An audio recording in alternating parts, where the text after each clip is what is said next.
Hi friends, welcome back to my channel. So yes, Dream Labasana. Welcome to Dream Labasana. ఇక నుంచి నేను ఒక కొత్త సిరీస్ స్టార్ట్ చేస్తున్నాను.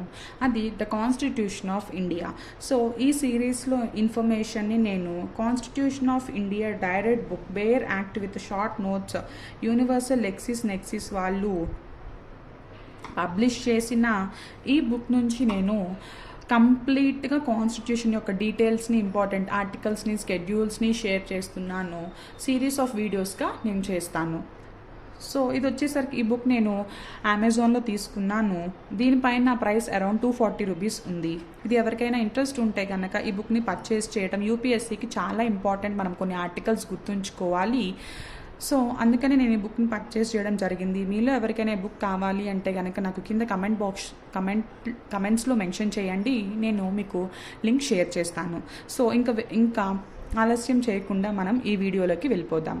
సో అసలు కాన్స్టిట్యూషన్ అనేది మనకు తెలిసిందే. Indian constitution is the lengthiest constitution in the world అని.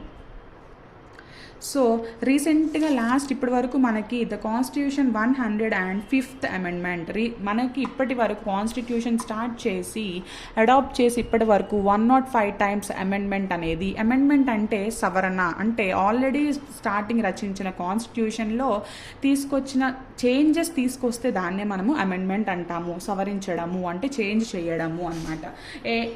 ఏ ప్రిన్సిపల్స్ పడితే ఆ ప్రిన్సిపల్స్ ఎలా పడితే అలా చేంజ్ చేయడం అనేది కాన్స్టిట్యూషన్ అంత ఈజీ కాదు. దానికి ఒక డ్యూ ప్రాసెస్ అనేది ఉంది. ఒక మెజారిటీతో ఆ బిల్ అనేది పాస్ అవ్వాలి. సో అవన్నీ మనము డిస్కస్ చేద్దాం నెక్స్ట్ వీడియోస్లో. సో ఇప్పటి వరకు ఎన్నిసార్లు జరిగింది అంటే 105 టైమ్స్ అమెండ్మెంట్స్ అనేవి జరిగాయి. కొన్నిసార్లు కొన్ని ప్రొవిజన్స్ని కొత్తవి యాడ్ చేయడం జరుగుతుంది, కొన్నిసార్లు కొన్ని రిమూవ్ చేయడం కూడా జరుగుతుంది. సో ఎస్, ఇప్పుడు అసలు కాన్స్టిట్యూషన్ బేసిక్స్ చూద్దాం. The constitution of India contents అంటే ఈ బుక్లో ఫస్ట్ ప్రియాంబుల్ గురించి ఎక్స్ప్లెయిన్ చేశారు. Union and its territories, so different పార్ట్స్ని. అసలు కాన్స్టిట్యూషన్ అనేది 22 పార్ట్స్గా స్టార్టింగ్లో రచించినప్పుడు 22 పార్ట్స్ ఉన్నాయి. 1949లో కాన్స్టిట్యూంట్ అసెంబ్లీ ఫ్రేమ్ చేసినప్పుడు 22 పార్ట్స్ ఉన్నాయి. కానీ ఇప్పుడు మాత్రం ప్రెజెంట్ టిల్ డేట్ 2022 ఆగస్ట్ వరకు ఇప్పుడు కనుక చూస్తే 25 పార్ట్స్ ఉన్నాయి. అంటే 3 పార్ట్స్ డిఫరెంట్ అమెండ్మెంట్స్ ద్వారా యాడ్ చేయబడ్డాయి. సో అలాగా ఇప్పుడు మనం చూద్దాం పార్ట్ 1. అలా కనుక మనం డీటెయిల్గా చూస్తే పార్ట్ 6, పార్ట్ 12, పార్ట్ 20,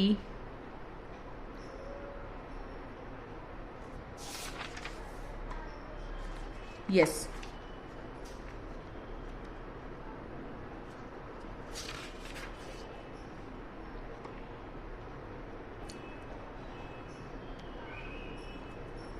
ఈ బుక్లో 22 పార్ట్స్ మాత్రమే వాళ్ళు మెన్షన్ చేయడం జరిగింది. సో మళ్ళీ at the same time parts, ఈ పార్ట్లో first part union and its territories గురించి చెప్తుంది. Part 2 citizenship, part 3 fundamental rights, part 4 వచ్చి DPSP directive principles of state policy. ఇలాగా కొన్ని పార్ట్స్ మాత్రం మీరు ఇక్కడ గమనిస్తే part 5 the union. So the యూనియన్లో మళ్ళీ అంటే సెంట్రల్ గవర్నమెంట్లో చాప్టర్ 1 మళ్ళీ సబ్ డివిజన్ జరిగింది. చాప్టర్ 1 అంటే the executive, parliament, chapter 2 and chapter 3 legislative powers of the president. So ఇలాగా next chapter 4 the union judiciary, chapter 5 controller and auditor general of India. అలా next అలా పార్ట్ 5 అనేది మళ్ళీ 5 చాప్టర్స్గా, అంటే కాన్స్టిట్యూషన్ మొత్తం పార్ట్స్గా డివైడ్ చేశాము. ఈచ్ పార్ట్ని అంటే కంటెంట్ ఎక్కువ ఉంటే ఒక particular concept related content provisions మొత్తాన్ని ఈ మళ్ళీ పార్ట్స్ యొక్క సబ్ డివిజన్ ఏంటి అంటే చాప్టర్స్ అన్నమాట. నేను మీకు ఇప్పుడు ఒకసారి క్లియర్గా ఇక్కడ రఫ్ బుక్లో రాసి చూపిస్తాను. అదేంటంటే ఎస్,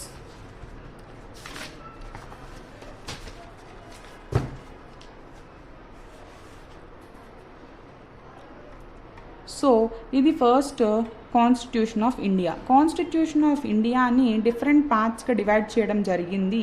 మళ్ళీ ఈ పార్ట్స్ని అంటే కొన్ని చోట్ల ఇన్ఫర్మేషన్ గనక ఎక్కువ ఉంటే, పెద్ద పార్ట్స్ గనక అయి ఉంటే వాటిని మళ్ళీ చాప్టర్స్గా డివైడ్ చేయడం అనేది జరిగింది. సో మనం ఇది ఎక్కడ చూసాము, ఆల్రెడీ ఒక పార్ట్లో డిఫరెంట్ 5 చాప్టర్స్. ద యూనియన్ అనేది ద ఎగ్జిక్యూటివ్, ద పార్లమెంట్, అని చెప్పేసి పార్లమెంటరీ జ్యూరిస్డిక్షన్ అని చెప్పి, ఎగ్జిక్యూటివ్ అని చెప్పి, next union judiciary, legislative powers of the president అని చెప్పేసి డిఫరెంట్ పార్ట్స్గా డివైడ్ చేయడం జరిగింది. సో మనం గనక ఈ ఫస్ట్ స్కెడ్యూల్స్కి నేను మీకు షార్ట్ కట్ చెప్తాను. మొత్తం మనకి ఇప్పుడు యాక్చువల్గా ప్రీవియస్గా అయితే 8 స్కెడ్యూల్స్ మాత్రమే ఉన్నాయి కాన్స్టిట్యూషన్ రచించినప్పుడు, కానీ ఇప్పుడు మాత్రం 12 షెడ్యూల్స్. గుర్తుంచుకోవడానికి షార్ట్ కట్ ఏంటంటే tears of old PM, TEARS of OFOLD old PM. So ఆ టియర్స్ ఆఫ్ ఓల్డ్ పిఎం అనేది నేను మీకు వేరే నెక్స్ట్ వీడియోలో క్లియర్గా మెన్షన్ చేస్తాను. సో ఇప్పుడు కానీ ఒకసారి కాన్స్టిట్యూషన్లో కంటెంట్స్ ఏమేమి ఉన్నాయో ఈ వీడియోలో పార్ట్ 1లో ఏముంది, పార్ట్ 1 ఒకవేళ చాప్టర్స్ ఉంటే చాప్టర్స్ నేమ్ ఏంటి, జస్ట్ ఒకసారి ఆ టర్మ్స్ అర్థం చేసుకోవడం కోసం, మనకి మీనింగ్ తెలియకపోతే వాటిలో ఏంటో తెలుసుకుందాం. Part 1 the union and its territories. Union and its territories అంటే మనకి తెలుసు different areas and states and their boundaries. Part 2 citizenship అంటే మన ఇండియాలో ఉంటే ఇండియన్ అని అంటాము, వేరే వాళ్ళని అమెరికన్, ఫారెన్ అట్లా అనమాట. నెక్స్ట్ పార్ట్ 3లో ఫండమెంటల్ రైట్స్ గురించి, అంటే ఆర్టికల్ 12, ఇవన్నీ ఆర్టికల్ నెంబర్స్ అనమాట. ఆర్టికల్ 12 నుంచి ఆర్టికల్ 35 వరకు కంటిన్యూస్గా ఫండమెంటల్ రైట్స్ గురించి డిస్కస్ చేయడం జరిగింది. మళ్ళీ దాంట్లో ఇక్కడ సబ్ డివిజన్ జరిగింది. జనరల్గా అసలు ఫండమెంటల్ రైట్స్ అంటే ఏంటి, right to equality, right to freedom, right against exploitation. తరువాత right to freedom of religion, cultural and educational rights, saving of certain rights, right to constitutional remedies. So ఇలా fundamental rights. Next part 4 వస్తే DPSP, directive principles of state policy, 36 నుంచి 51 వరకు DPSP అని అంటాము, directive principles of state policy అనమాట. So part 4ని మళ్ళీ part 4A అని డివైడ్ చేశారు. ఇంకొకటి దీంట్లో ఏముంటాయంటే పార్ట్ 4Aలో ఫండమెంటల్ డ్యూటీస్ అనేవి ఉంటాయి. ఇలాంటి మనం మినిమం బేసిక్స్ అన్ని ఇవన్నీ గుర్తుంచుకోవాలి, ఏ పార్ట్లో ఏముంటాయి అలా టాపిక్స్ గుర్తుంచుకుని మనము నెక్స్ట్ వీడియోలో నేను నీట్గా ఎలా గుర్తుంచుకోవాలి విత్ షార్ట్ కట్స్ కూడా మీకు నేను చెప్తాను. పార్ట్ 5 వచ్చేసరికి ద యూనియన్. పార్ట్ 5లో మళ్ళీ చాప్టర్ 1 అంటే ద ఎగ్జిక్యూటివ్ గురించి, ప్రెసిడెంట్ గురించి, వైస్ ప్రెసిడెంట్ గురించి, కౌన్సిల్ ఆఫ్ మినిస్టర్స్ గురించి, attorney general for India, conduct of government business. Chapter 2 ఇదంతా చాప్టర్ 1లో. అదే చాప్టర్ 2 చూస్తే కనుక పార్లమెంట్ గురించి జనరల్ డిస్కషన్, జనరల్ ఎక్స్ప్లెనేషన్. తర్వాత ఆఫీసర్స్ ఆఫ్ పార్లమెంట్లో ఎలాంటి ఆఫీసర్స్ ఉంటారు వాళ్ళ గురించి, కండక్ట్ ఆఫ్ బిజినెస్ అంటే వాళ్ళ ప్రాసెస్ వర్క్ ఎలా ఉంటుంది, డిస్క్వాలిఫికేషన్ ఆఫ్ మెంబర్స్ని దేని బేసిస్ డిస్క్వాలిఫై చేస్తారు, powers, privileges and immunities of parliament and its members. So వాళ్ళకున్న పవర్స్ ఏంటి, ప్రివిలేజెస్ ఏంటి, లెజిస్లేటివ్ ప్రొసీజర్ గురించి అంటే లా మేకింగ్ ప్రొసీజర్ గురించి, ప్రొసీజర్ ఇన్ ఫినాన్షియల్ మ్యాటర్స్, ఒక ఫినాన్షియల్ మ్యాటర్స్లో అంటే nothing but money bill procedure ఏంటి. నెక్స్ట్ ప్రొసీజర్ జనరల్ ప్రొసీజర్ అంటే ఏంటి, లా ప్రొసీజర్ తెలుసుకుంటాము. చాప్టర్ 3లో మాత్రం legislative powers of the president అంటే ప్రెసిడెంట్కి లా మేకింగ్ పవర్స్ గురించి. సో ఇక్కడ మనం ఈ ఆర్టికల్ 123 అంటే మనం చూస్తాము తనకి ఆర్డినెన్స్ పవర్స్ ఉంటాయి అని చెప్పేసి. ఆర్టికల్ 123 అంటే ordinance powers of the president అని చెప్పేసి. ఇవన్నీ మనం క్లియర్గా నేర్చుకుంటాము. ఆర్టికల్స్ నేర్చుకుంటే కనుక మెయిన్ ఇంపార్టెంట్ థింగ్ ఏంటంటే మనం ఆన్సర్ రైటింగ్ ఒకటి ప్రిలిమ్స్లో కొన్నిసార్లు ఆర్టికల్స్ పైన క్వశ్చన్స్ అడుగుతారు, పార్ట్స్ పైన క్వశ్చన్స్ అడుగుతారు, స్కెడ్యూల్స్ పైన క్వశ్చన్స్ అడుగుతారు, సోర్సెస్ ఆఫ్ ఇండియన్ కాన్స్టిట్యూషన్ పైన కూడా క్వశ్చన్స్ అడగడం అనేది జరుగుతుంది. At the same time, prelims point of view లో ఈ విధంగా useful. when it comes to the mains answer writing వస్తే ఏదైనా టాపిక్ ఉన్నప్పుడు పాలిటీ నుంచి వస్తే దానికి మనం ఇంట్రడక్షన్ ఏం రాయాలి అని మనము ఒకవేళ ఏమీ తెలియనప్పుడు మనము ఆ రిలేటెడ్ ఆర్టికల్ ద్వారా ఆ ఆన్సర్ యొక్క ఇంట్రడక్షన్ని మనం రాయొచ్చు. కాన్స్టిట్యూషన్లో జరిగిన అమెండ్మెంట్ ద్వారా కానీ, అంటే ఆ పర్టికులర్ యొక్క టాపిక్ రిలేటెడ్ అమెండ్మెంట్ కానీ, కాన్స్టిట్యూషన్లో ఉన్న స్కెడ్యూల్ కానీ, ఆర్టికల్ కానీ, పార్ట్ కానీ మెన్షన్ చేసి మనము కింద ఆన్సర్ రైటింగ్ అనేది పారాస్ మనం స్టార్ట్ చేయొచ్చు. అలా ఎంతో ఇంపార్టెంట్. సో ఈ సిరీస్ని నేను ఎంతో క్లియర్గా చెప్పడానికి ట్రై చేస్తాను.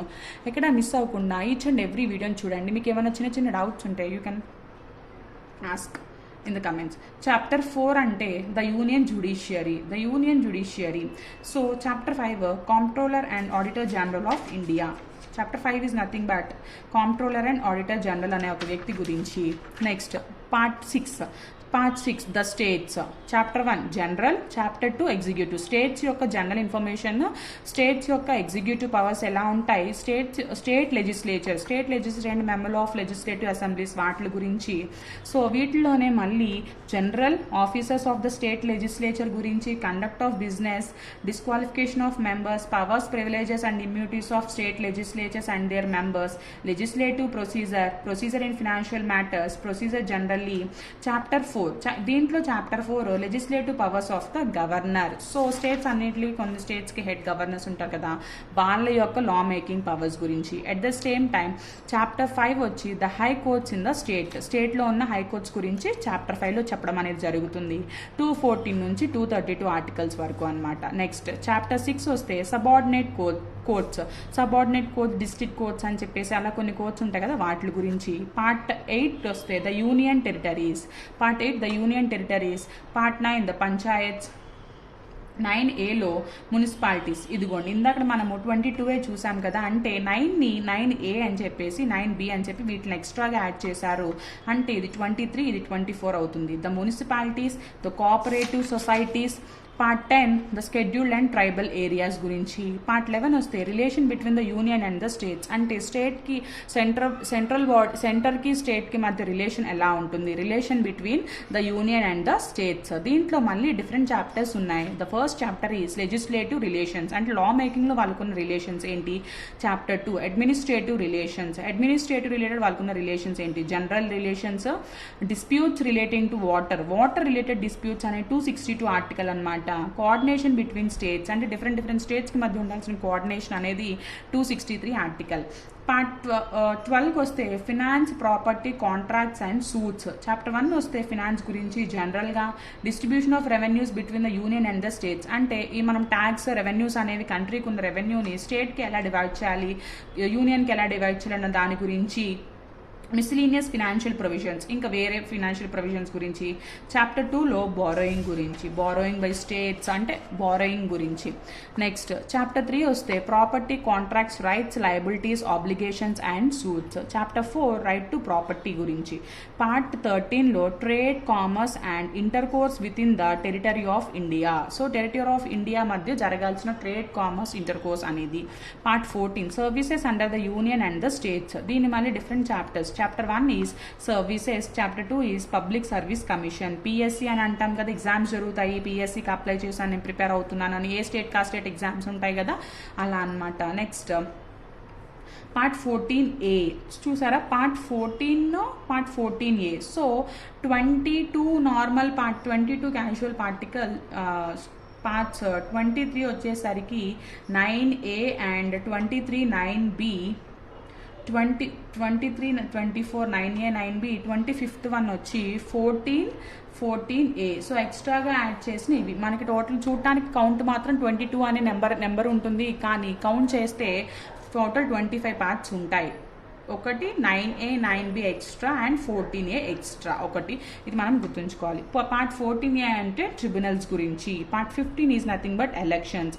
Part 16 special provisions relating to certain classes. So part 16లో special provisions related to certain classes, అంటే certain classes related special provisions మనం చూస్తాం కదా, డిఫరెంట్ కేటగిరీస్ ఆఫ్ సొసైటీ వాళ్ళ గురించి. నెక్స్ట్ పార్ట్ 17లో అఫీషియల్ లాంగ్వేజ్ గురించి, లాంగ్వేజ్ టు ద యూనియన్ అని చాప్టర్ 1లో, రీజనల్ లాంగ్వేజ్ అనే చాప్టర్ 2లో, language of the supreme court, high court అని చాప్టర్ 3లో, చాప్టర్ 4లో మాత్రం స్పెషల్ డైరెక్టివ్స్ అని డివైడ్ చేయడం జరిగింది. నెక్స్ట్ పార్ట్ 18కి వస్తే ఎమర్జెన్సీ ప్రొవిజన్స్ అనమాట, అంటే ఎమర్జెన్సీ టైంలో స్టేట్ యొక్క పవర్స్ కూడా సెంటర్ అనేది తీసుకుంటుంది, దాని గురించి మనము పార్ట్ 18లో చూస్తాము. పార్ట్ 19 వస్తే మిస్సిలీనియస్, అండ్ పార్ట్ 20 వస్తే amendment of the constitution. So ఇది చాలా ఇంపార్టెంట్, 368 ఆర్టికల్. అసలు అమెండ్మెంట్ ఆఫ్ ద కాన్స్టిట్యూషన్ అనేది ఎలా జరుగుతుంది అని చెప్పి నేను ఈ ఇంపార్టెంట్ ఆర్టికల్స్ని కూడా మళ్ళీ వీడియోగా డిస్కస్ చేయడం, ఈచ్ అండ్ ఎవ్రీ పార్ట్ని నేను చాప్టర్స్ని డివైడ్ చేసి వీడియో డిస్కస్ చేయడం జరుగుతుంది. Please follow this series. Part 21 temporary, transitional and special provisions. So ఇవన్నీ. Part 22 the last one, short title, commencement, authoritative text in Hindi and repeal. So this is all about the Indian Constitution. Parts. And schedules వస్తే కనుక overall 12 schedules ఉన్నాయి. వాటిలో short cut details అని next వీడియోలో చెప్తాను. Thank you for watching.